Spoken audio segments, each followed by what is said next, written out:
కార్పొరేషన్గా ఏర్పడి దాదాపు 21 సంవత్సరం పూర్తి కావస్తూ ఉంది.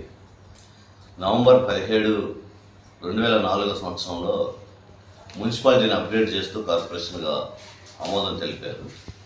ఆ సందర్భంగా కడప నగరంలో 8 గ్రామ పంచాయతీలను 26 గ్రామాల్లో విలీనం చేసి వాటిని కార్పొరేషన్ డివిజన్లుగా బదిలీ చేయడం జరిగింది. ఇక్కడ ఈ విలీనమైనటువంటి పంచాయతీలు గ్రామాల్లో 20 సంవత్సరాల కాలంలో ఎలాంటి అభివృద్ధి జరగలేదు. 20 సంవత్సరాల క్రితం ఆ గ్రామాలు వాటిలో ఉన్న పరిస్థితి ఎలా ఉందో ఇప్పటికి కూడా అలాగే కొనసాగుతుంది.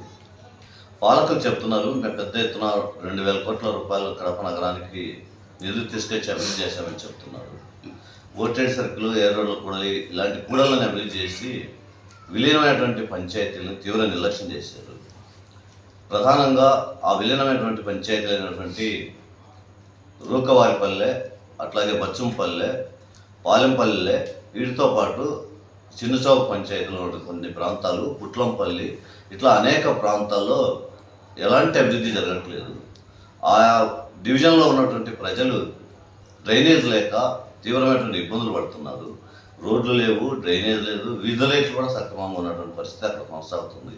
ఇలాంటి పరిస్థితుల్లో సిపిఎం పార్టీ గత 3-4 రోజుల నుంచి ఆయా ప్రాంతాల్లో పర్యటన నిర్వహించడం జరిగింది. ఈ పర్యటనలో వచ్చినటువంటి సమస్యల మీద విలీన పంచాయతీలకి ప్రత్యేకమైనటువంటి బడ్జెట్ కేటాయించి అభివృద్ధి చేయాలనే డిమాండ్ మీద నవంబర్ 17వ తేదీన ఉదయం 10 గంటలకు కడప కార్పొరేషన్ ఆఫీస్ ఎదుట సిపిఎం పార్టీ ఆధ్వర్యంలో ఆందోళన చేపట్టాలని పార్టీ నగర కమిటీ నిర్ణయించింది.